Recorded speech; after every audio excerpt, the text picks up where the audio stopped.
Australia அணியின் அதிரடி ஆட்டக்காரரான David Warner test போட்டிகளில் இருந்து ஓய்வு பெற்றிருக்கிற நிலையில ஆஸ்திரேலிய அணியின் அடுத்த ஓபனிங் பேட்ஸ்மேன் யாருங்கிற கேள்வி எழுந்திருக்கு.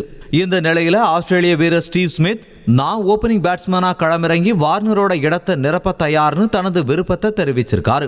இது தொடர்பா பேசின ஸ்டீவ் ஸ்மித் நான் வார்னரோட இடத்துல விளையாட ஆவலோட இருக்கேன்னும் நிச்சயமா தேர்வுக்குழு என்னோட கோரிக்கையை பரிசீலிக்கும்னு சொல்லியிருக்காரு. ஆனா ஓபனிங் பேட்ஸ்மேனுக்கான போட்டியில Marcus Harris, Cameron Bancroft, Matt Renshaw, Cameron Green ஆகியோர் இருக்காங்க. இதுல கேமரூன் கிரீன் தொடக்க வீரரா அறிவிக்கப்பட அதிக வாய்ப்பு இருக்கிறதா சொல்லப்படுது.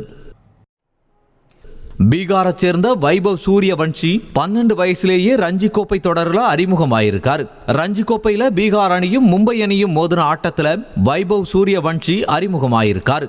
இதன் மூலம் ரஞ்சி கோப்பை தொடரில் 13 வயதுக்கு முன்பே அறிமுகமான 9வது வீரரா வைபவ் சாதனை படைச்சிருக்காரு.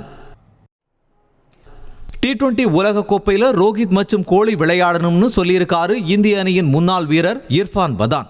இது தொடர்பா கருத்து தெரிவித்த இர்ஃபான், தனிப்பட்ட முறையில நான் விராட் கோலியை ஆடுகளத்துல பார்க்க விரும்புறேன். 2 வருஷத்துக்கு முன்னாடி நாம அவரை பத்தி பேசும்போது அவர் ஃபார்ம்ல இல்ல, ஆனா இப்போ கோலி பயங்கரமான ஃபார்ம்ல இருக்காரு. வெஸ்ட் இண்டீஸ் மற்றும் அமெரிக்காவில் நடைபெறுகிற T20 உலக கோப்பையில இந்திய அணி விளையாட இருக்கு. இந்திய வீரர்கள் பெருசா விளையாடாத பகுதி அது. அப்படிங்கிறதுனால அனுபவம் இல்லாத ஆட்டங்கள்ல விளையாட ரோஹித், கோலி மாதிரியான அனுபவம் வாய்ந்த வீரர்கள் அணியில இருக்கிறது அவசியம்னு சொல்லியிருக்காரு. செய்திகளை உடனுக்குடனும் துல்லியமாகவும் தெரிந்து கொள்ள சப்ஸ்கிரைப் பண்ணுங்க.